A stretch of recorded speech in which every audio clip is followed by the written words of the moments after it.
Bismillahirrahmanirrahim. Assalamualaikum warahmatullahi wabarakatuh. Perkenalkan, saya Nirmala Sari, peserta Wardah Inspiring Teacher level 4 dari SMP Negeri 1 Atap 1 Aire, Kabupaten Kolaka Timur. Akan berbagi praktik baik implementasi proyek penguatan profil pelajar Pancasila P5 yang berdampak yang telah saya lakukan. Mulai dari tahap temukan, bayangkan, lakukan, dan bagikan. Tahap pertama yaitu temukan. Pada tahap awal, siswa diajak untuk melakukan pengamatan langsung di lingkungan sekolah. Proses ini bertujuan untuk mengidentifikasi isu-isu yang relevan dan sering terjadi di sekitar mereka.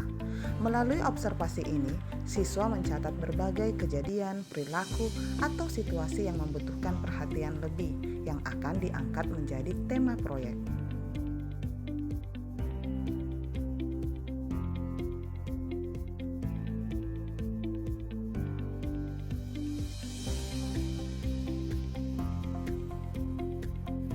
Sebagai langkah lanjutan, siswa melakukan diskusi dalam kelompok untuk menganalisis temuan mereka. Diskusi ini membantu mereka mempersempit pilihan isu yang akan diangkat menjadi tema proyek. Dengan cara ini, siswa dapat memilih permasalahan yang dianggap paling penting dan berdampak langsung pada kehidupan sekolah.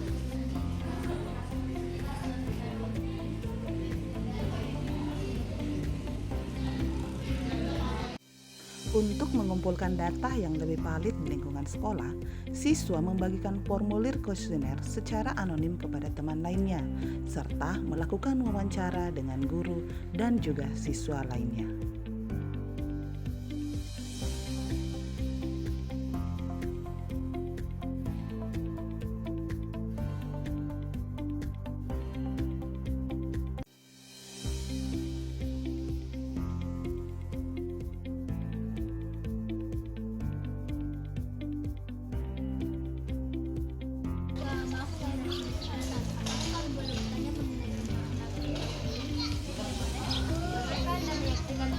Menjadi korban bullying? Ya, saya pernah melihat teman diejek karena penampilannya. Sejak saat itu saya tidak melakukan apa-apa, namun saya memberanikan diri untuk agar bisa menyelesaikan permasalahan ini. Setelah kejadian itu, guru memberitahu seluruh kelas untuk menghormati sesama teman. Menurut Anda, bagaimana cara mencegah bullying? Cara mencegah bullying adalah dengan cara meningkatkan kesadaran siswa dengan melakukan kampanye. Atas waktunya, kami pamit undur diri. Wassalamualaikum warahmatullahi wabarakatuh. Assalamualaikum Ibu. Waalaikumsalam. Maaf mengganggu waktunya. Kami dari kelas 8. Bolehkah kami wawancara Ibu mengenai kasus bullying di sekolah? Iya, boleh. Baik Bu, kami memiliki pertanyaan untuk Ibu. Yang pertama, pernahkah Ibu menghadapi kasus bullying di kelas? Iya, pernah saya menghadapi kasus bullying di kelas seperti ejekan serta kasusnya. Lalu bagaimana Ibu menghadapi kasus bullying di kelas? Cara ibu menghadapi kasus bullying di kelas itu memanggil siswa yang bersangkutan untuk berdiskusi secara personal. Selanjutnya ibu memberikan pengertian kepada semua kelas tentang pentingnya saling menghormati dan menghargai kepada sesama teman. Selanjutnya dengan menolak untuk menghadapi anti bullying di sekolah. Yang lanjut ke pertanyaan kedua, menurut Ibu apa faktor penyebab bullying di sekolah? Faktor penyebab bullying di sekolah itu bervariasi. Menurut ibu, yang pertama itu tentang ketidaktahuannya sang siswa dampak dari bullying tersebut. Jadi siswa itu kurang memahami kalau ternyata ucapan atau ucapan yang diucapkan temannya berdampak besar kepada teman yang dibully. Yang kedua itu adanya perbedaan budaya dan istiadat yang ada di sekolah tersebut, sehingga adanya diskriminasi antar siswa. Terus yang ketiga itu kurangnya pengaruh handphone atau media sosial. Jadi karena pengaruh handphone atau media sosial, siswa itu untuk mengejek temannya atau membuli temannya dia lebih sering dan lebih mudah lewat media sosial.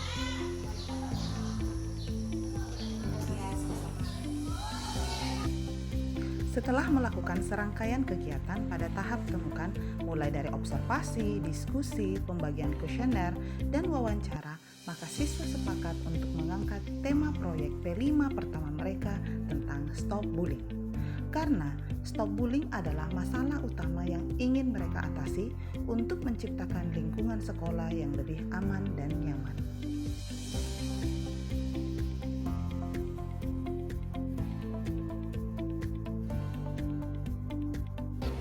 Tahap kedua, bayangkan. Tahap ini dimulai dengan diskusi yang dilakukan oleh murid. Saya memfasilitasi brainstorming untuk mencari solusi kreatif yang dapat diterapkan di sekolah. Beberapa ide yang muncul adalah kampanye anti-bullying, membuat video pendek anti-bullying, yel-yel, pidato, dan puisi tentang bullying. Mereka memilih proyek berdasarkan bakat dan minatnya masing-masing.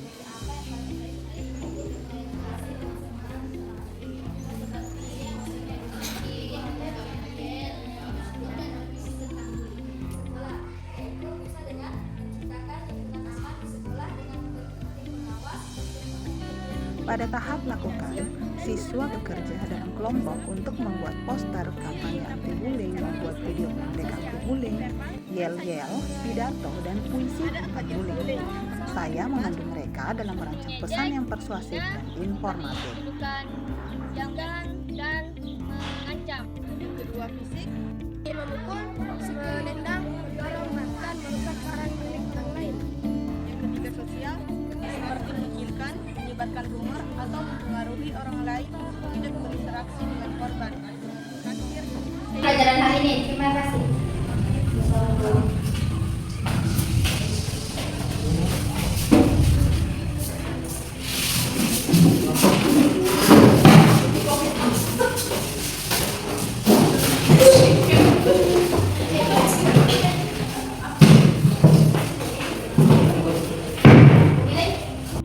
Ku menangis,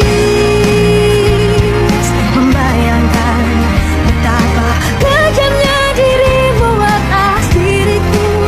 Kau duakan cinta ini. Kenapa kalian membunuh Fedi? Serius. Kita sama-sama mesti tidak kali boleh membuli. Kalau kita sama-sama mesti yang baik. Kalian subscribe. Ya Bu.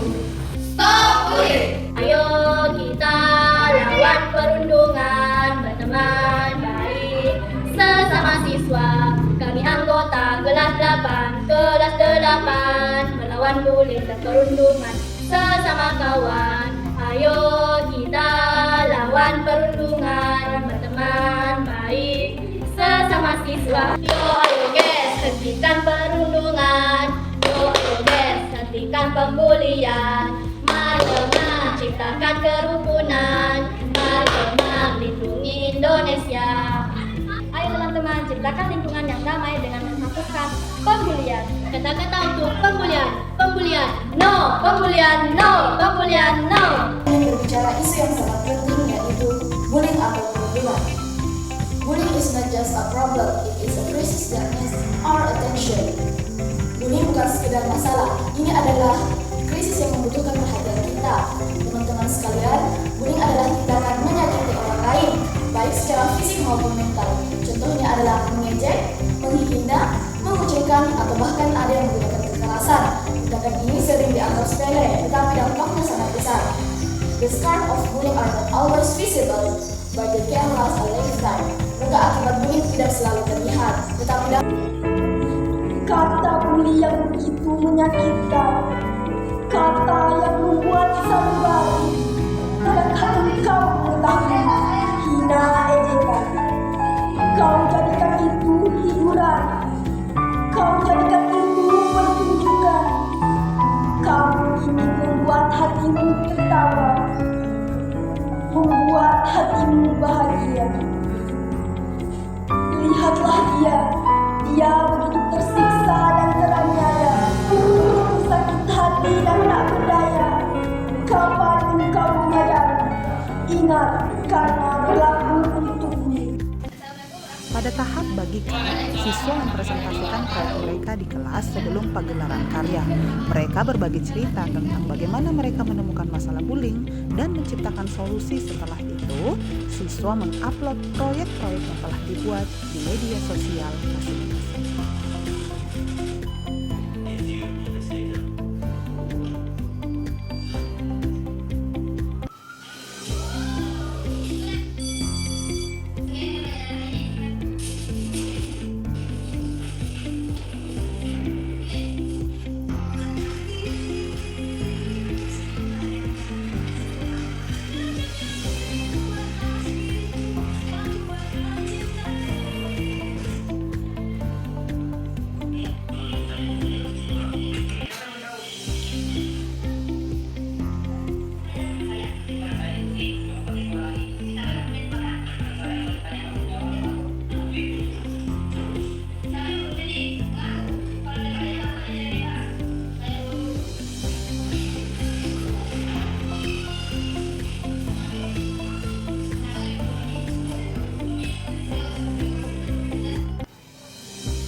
Dan saya Kartini Pustiala dari kelas 8. Kami berdua akan menampilkan nilai P5 tentang stop bullying. Kami anggota kelas 8 melawan bullying dan perundungan. Sesama kawan, ayo kita lawan perundungan, berteman baik.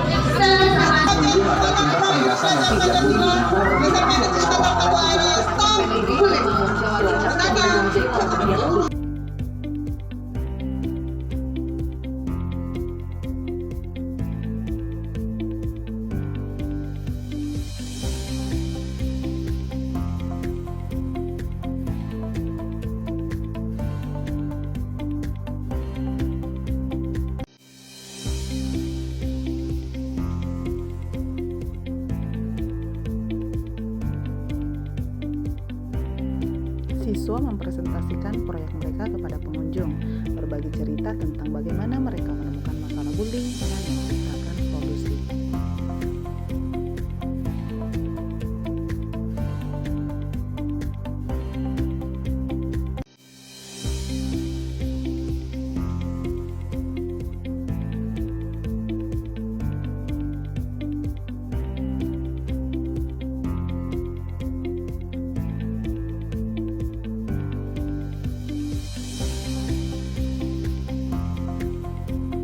Saya merasa bangga karena melalui pameran karya ini, saya bisa menyampaikan pesan tentang pentingnya menghentikan bullying kepada teman-teman saya dan pengunjung. Awalnya, saya gugup berbicara di depan banyak orang, tapi setelah beberapa kali mencoba, saya merasa lebih percaya diri. Setelah gelar karya ini selesai, saya melihat banyak teman mulai peduli pada perasaan orang lain. Mereka lebih berhati-hati saat bercanda, dan saya juga merasa lebih peka jika ada yang sedang mengalami kesulitan. Ini gelar karya yang kita lakukan. Saya sangat terkesan dari kreativitas siswa, terutama drama yang menampilkan bullying dan dampaknya. Kemudian poster yang ditampilkan juga sangat inovatif. Oke, terima kasih Bu. Siswa menyampaikan refleksi mereka dalam bentuk 4P. Mereka menyadari bahwa proyek ini membantu mereka menjadi lebih empati dan aktif menciptakan lingkungan yang lebih baik. Pada tahap refleksi ini, siswa juga mendiskusikan saran dari pengunjung dan menyusun rencana tindak lanjut, seperti mengadakan sesi berbagi cerita untuk siswa yang pernah menjadi korban bullying. Tidak hanya itu, mereka juga membentuk tim dukungan teman sebaya yang akan terus melanjutkan kampanye anti-bullying dan menjadi agen perubahan di sekolah.